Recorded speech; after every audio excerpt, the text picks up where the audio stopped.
గొప్ప రచన చేసిన వ్యక్తి, నాకు అత్యంత సన్నిహితుడు.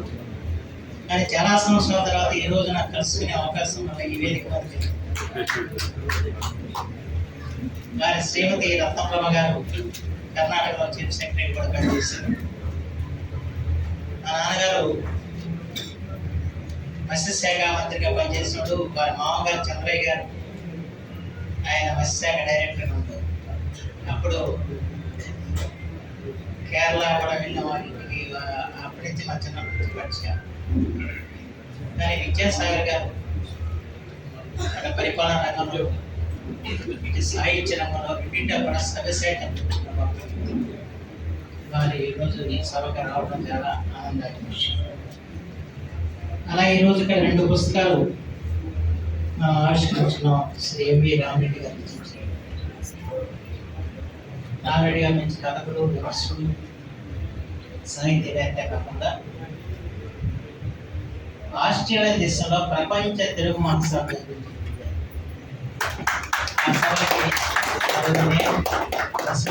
గారు, బ్రహ్మానందం గారు, ఆ రకంగా తెలుగు అంతా ఈ రాష్ట్రంలో కూడా ఉన్నటువంటి వారు ఒంగోలులో నిర్వహించారు. ఆ రకంగా తెలుగు మహాసభలు దేశ విదేశాల్లో నిర్వహించిన వ్యక్తి. అలాగే ఇక్కడ వృద్ధుల ఆశ్రమం ఉన్నారు మన గారు, అలాగే ఆయన కూడా ఆశ్రమం. అలాగే ఇక్కడ సాంఘిక సేవా రంగంలోనూ సాహిత్య రంగంలోనూ విశేషమైన కృషి చేస్తున్న ఆప్తుడు పెద్దలు శ్రీ ఎంవి రామరెడ్డి గారు. అలాగే వేరుగా అందించిన జడపల్లి మాధవ సుధాదేవి గారు, గోవిందరాజు సుభద్రాదేవి గారు, కోసూరు బాలయ్య గారు, ఇంకా ఈరోజు ఈ కార్యక్రమం ఏర్పాటు చేసిన పెద్దలు ఈ సమావేశం చేసిన సాహితీ ప్రియులకు, సాహితీ మిత్రులకు, సాహితీవేత్తలకు, నెల్లూరు పట్టణములకు, పాత్రికేయులకు అందరూ కూడా నమస్కారం. ఈరోజు నిజంగా పవిత్రమైన రోజు. తన ఆత్మార్పణతో ఆంధ్ర రాష్ట్రాన్ని సాధించి పెట్టిన అమరజీవి పొట్టి శ్రీరాములు జయంతి రోజు కార్యక్రమం జరగడం, అందులో పొట్టి శ్రీరాములు నెల్లూరు జిల్లాలో జరగడం చాలా ఆనందం. ఈరోజు విశాలాక్షి సాహిత్య మాసపత్రిక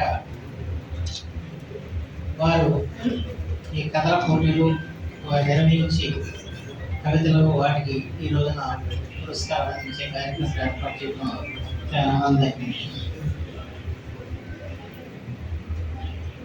ఈ కోసూరు రత్నం గారు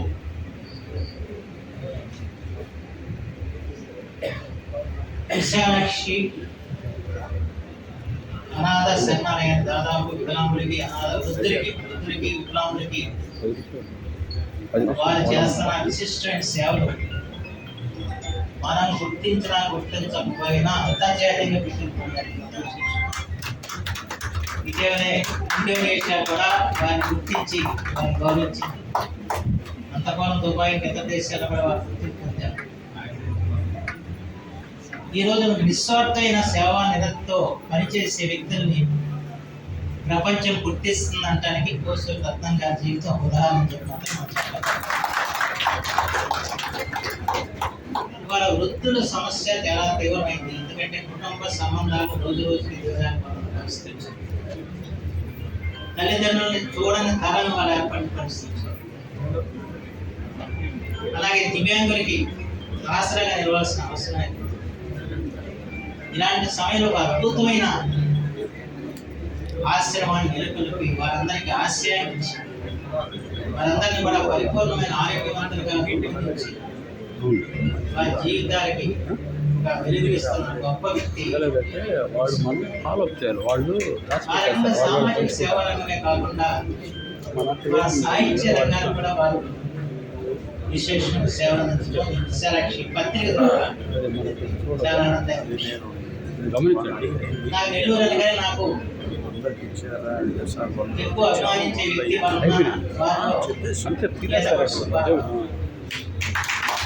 జర్నలిస్ట్గా, కవిగా, రచయితగా, విశాలాక్షి పత్రిక సంపాదకుడుగా వారు చేస్తున్న సాహిత్య సేవ అనంతమైందని చెప్పి మాత్రం మనం చూస్తాం.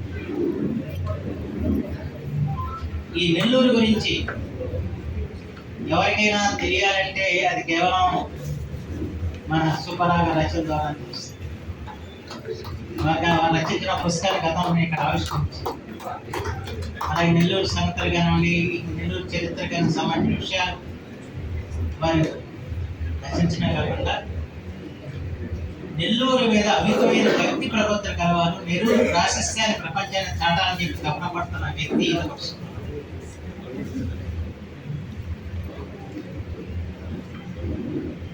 ఒకనొకప్పుడు నేను ఉత్సవానికి ఉన్నప్పుడు ఇక్కడ తెలుగు భాష బ్రహ్మోత్సవాలు నెల్లూరు జరపాలి, ఎందుకంటే దగ్గర పుట్టి నేల అని చెప్పి మేము నిర్ణయం చెప్పాము.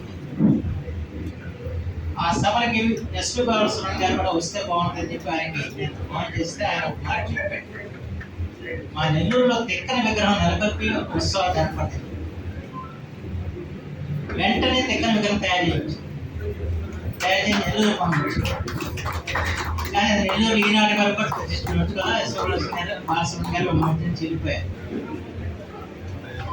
ఆ విషయం తెలిసిన వ్యక్తి ఈతకొండ సుబ్బారావు పదే పదే గుర్తు చేస్తూ ఉంటాడు, పత్రికల్లో దాని గురించి రాస్తాడు. కానీ ఎవరో మేల్కోలేదు. కొత్త ప్రభుత్వం వచ్చింది కదా, కొత్త ప్రభుత్వం వచ్చింది కదా, త్వరలోనే అది ప్రతిష్ఠితం అవుతుందని చెప్పి నేను భావిస్తున్నాను. ఆ రకంగా ఎస్పీ బాలసుబ్రహ్మణ్యం గారు కూడా ఆత్మశాంతి చేకూర్చాలి, ఆయన కోరికని మన నెల్లూరు పురప్రముఖులు నెరవేర్చాల్సిన అవసరం మాత్రం అంతేనని చెప్తున్నాను. ఈ నెల్లూరుతో నాకు చిన్ననాటి నుంచి రాజకీయాల్లో సాహిత్యాన్ని సంస్కృతిని పోషించిన మొట్టమొదటి వ్యక్తి బెజవాడ గోపాల్. అందరికీ ఆయన ఆదర్శం. వారితో నాకు అత్యంత సన్నిహితమైన అనుబంధం. అలాగే మరొక ప్రసిద్ధులు మరుపూరు కోదండరామరెడ్డి గారు, వారితో కూడా నాకు ఆత్మీయ అనుబంధం ఉంది. వారి కాకుండా ప్రసిద్ధ చరిత్రకారుడు విజయనగర సామ్రాజ్య చరిత్రను కూడా వెలికి తీసిన మహానుభావుడు జాడగూడ వెంకటరమణయ్య గారితో నాకు బాగా అనుబంధం. ఆ రకంగా ఆనాటి నుంచి ఈనాటి తరంలో ఉన్న కవులు రచయితలతో కూడా పరిచయ భాగ్యం కలగటం, నెల్లూరు సాహిత్య చరిత్రను గురించి తెలుసుకునే అవకాశం కలగటం నాకు ఎంతో ఆనందదాయకమైన విషయం చెప్పి మాత్రం మనం చేస్తాం. నెల్లూరు తెలుగు సాహిత్య చరిత్రలో నెల్లూరుతో ప్రత్యేకమైన స్థానం. తెక్కనే కాదు, శ్రీనాథరే కాదు, ప్రాచీన సాహిత్యం అనేక మంది మహానుభావులు ఎంతో మంది దీపాలు ప్రత్యేశాస్త్రి గారి దగ్గర నుంచి స్టేషన్ సంఘాలు సాహిత్య రంగంలో చారిత్రక అలాగే జర్నలిజంలో ఎంతో మహానుభావులు జాతీయ సాహిత్య వారందరికీ జన్మస్థలి. ఎవరైనా కూడా ఆంధ్రప్రదేశ్ సాహిత్య చరిత్ర రాయాలంటే నెల్లూరుని మినహాయించి రాయడం అనేది సాహిత్యం విషయం కాదు. సార్ రచయితలు ఉండొచ్చు, కవులు ఉండొచ్చు, కానీ వారి రచనలు వెలికి తీసే మదానిలు కూడా ఉండడం నెల్లూరుకు గొప్ప. ఎంతమంది దాతలు విలువని నెల్లూరుని చరిత్రను ముందుకు నడిపిస్తున్నారు. వారిలో ఒక మహానుభావుడు గురించి నా బాగా తెలుసు, రేపాల లక్ష్మీనరసింహారెడ్డి గారు. ఆయన మా నాన్నగారు ఇద్దరు 1957లో పార్లమెంట్ సభ్యుడు. ఆయన అప్పుడు వయసులో పెద్దవాడు, మా నాన్న 30 ఏళ్ళ లోపల. మా నాన్న అత్యంత పెద్ద వయసు, మా నాన్న అయితే అత్యంత పెద్దవాడు. అంచేత మా నాన్నగారిని ఆయన ఎప్పుడు మానవాడని పెంచారు. వారితో కూడా నాకు పరిచయం ఉంది. వారి మామయ్య కూడా తీసుకెళ్ళలేదు. మా నాన్న ఎప్పుడు వచ్చినా కూడా ఇక్కడ తప్పనిసరిగా రేపాల లక్ష్మీనరసింహారెడ్డికి లేదా గోపాలగిరికి తీసుకెళ్ళాలి. మరొకటి జమీన్ రైతు కార్యాలయం తీసుకెళ్ళి నెల్లూరు శ్రీరామూర్తి.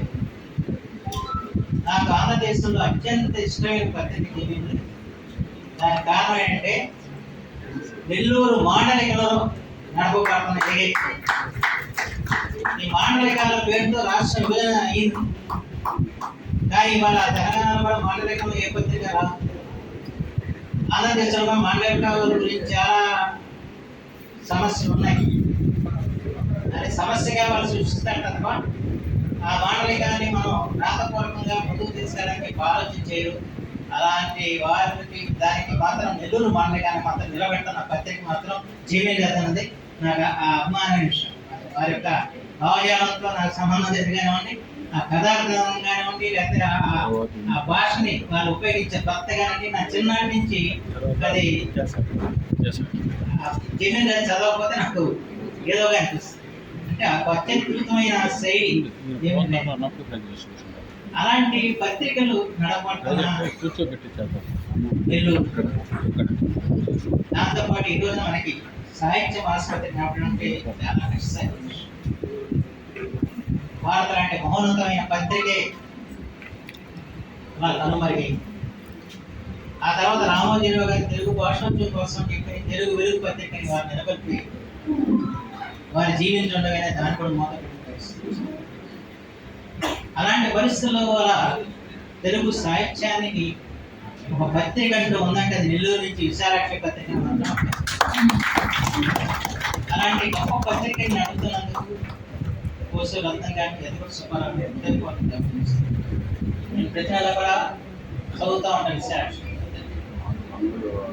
ముఖ్యంగా కథలకి, అలాగే కవితలకి, అలాగే అనుభవాలకి, వీటన్నిటికి కూడా స్థానం ఇచ్చి మరి ఎంతో మంది కవుల్ని వారి రచనలు ప్రచురించి వారిని ప్రోత్సహిస్తున్న పత్రిక విశాలాక్షి. అలాగే కథలు అంతేకాకుండా బాగా గుర్తు భారీగా నా బాగా కావాల్సిన సంగీతుడు భారీ గారి బొమ్మలకు కూడా కథలు గురించిన గొప్ప పత్రిక విశాలాక్షి. ఈ రకంగా చాలా ప్రయోగాలు విశాలాక్షి చేస్తూ వచ్చింది.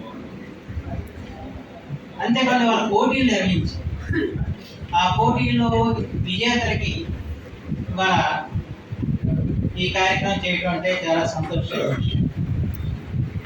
దీన్ని మన జడపల్లి పెంచలయ్య గారు, సుబ్బమ్మ గారు స్మారకాల పోటీ, అలాగే సివిఎస్ మహేశ్వర గారి స్మారకాల కవితల పోటీలు, అలాగే కొమ్మరాజు వెంకటమోహనరావు పద్మావతి గారి స్మారకాల పోటీ విజేతలకి ఇక్కడ బహుమతులు. ముందుగా ఈ దాతను మాత్రం అందరూ హృదయపూర్వకంగా అభినందించాలని చెప్పారు.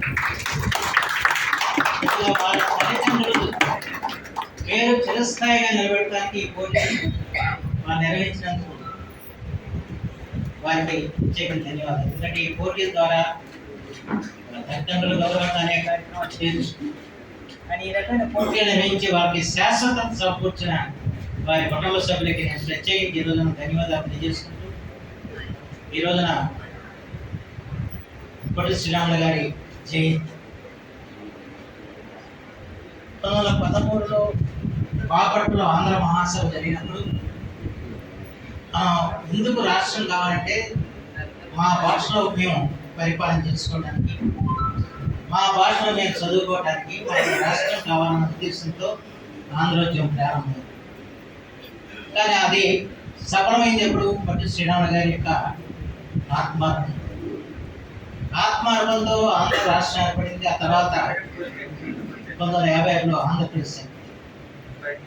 కానీ ఏ ఆశయంతో అయితే ఈ రాష్ట్రాన్ని మనం కావాలని చెప్పి కోరుకుని రాష్ట్రాన్ని సాధించామో ఆ ఆశయం ఈ రోజు వరకు నెరవేరలేదన్న విషయం మాత్రం గుర్తించాల్సిన అవసరం ఉందని చెప్పి మాత్రం మనం చేస్తున్నాం. పరిపాలనలో తెలుగు అంతంత మాత్రం సంఖ్య దాని గురించి రోజు మనం పోరాడుతున్నాం. దాంతోపాటు విద్యా విధానంలో తెలుగు లేని పరిస్థితి వచ్చేసింది. తెలుగు మాధ్యమం పడి తీసుకొస్తుంది. వాళ్ళ దురదృష్టం ఏంటంటే తెలుగు అక్షరాలలో తమ పేరు కూడా రాసుకోలేని దుస్తులు తెలుగు పిలుపుతున్నారు. అలాంటప్పుడు తెలుగుకి ఇంకే భవితవ్యం ఏంటి అన్నదే వాళ్ళు మనం ఆలోచించాల్సిన అవసరం. ఎంతమంది కవులు రచయితలు ఉన్నారు, తమ రచనలు చేస్తున్నారు. ఈ రచనలు చదివే తరం లేనప్పుడు ఇంకా ఈ రచనలకి సాధకత సాహిత్యం ఏమవుతుందన్న విషయం మాత్రం ప్రతి ఒక్కరు గుర్తించాల్సిన అవసరం మాత్రం ఎంతైనా ఉందని చెప్పి మాత్రం మనం చేస్తాం. నుంచి నేటి వరకు కూడా ఉన్న అపూర్వమైన తెలుగు సాహిత్యం చదివే వాళ్ళు లేకపోతే ఇంకా సాహిత్యం యొక్క ప్రయోజనం ఏంటన్నది వాళ్ళు మనం ఆలోచించాల్సిన భాష అంటే ఏదో మాట్లాడుకుంటారు. భాష సంస్కృతి సంప్రదాయాలకి అంతేకాదు మనం ఏర్పడ్డ జాతులన్నీ కూడా భాషాపూర్వకంగా ఏర్పడ్డ జాతులు.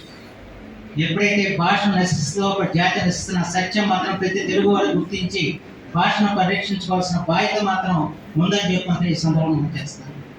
ఆ బాధ్యతను గుర్తు చేయవలసింది ఎవరు? కవులు, రచయిత. ఇప్పుడు సమాజానికి మార్గదర్శి అయితే ఇవాళ మన రచయితలకి, మన కవులకి వాళ్ళ బలం వాళ్ళ తెలియట్లా. ఆంజనేయుడికి తన బలం తెలియట్టుగా మీకు కూడా మీ బలం తెలియట్లా.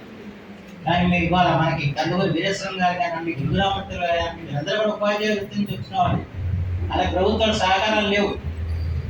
అయినప్పుడు కూడా వారు పోరాడి విజయం సాధించి భాషను నిలబెట్టారు. అలాగే మీరందరూ కూడా మీ రచన ద్వారా సమాజంలో మార్పు తీసుకొచ్చి భాష మీద మమకారం పెంచి జాతిని నిలబెట్టే విధంగా ఒక తరం తయారవడానికి మీరందరూ కారకులు కావాలని చెప్పి మాత్రం మిమ్మల్ని కూడా నేను సమయంగా కోరుకుంటూ ఈరోజు నెల్లూరు వచ్చి మిమ్మల్ని కలుసుకునే అవకాశం కల్పించినందుకు కోర్సు రత్నం గారికి, గీతపడి సుబ్బారావుకి ధన్యవాదాలు తెలియజేస్తూ మన రేపు అసెంబ్లీ ఉంది దానికి అలవాటుగా పరిగెత్తాల్సిన పరిస్థితి. చూడాలి, కలుసుకోవాలి.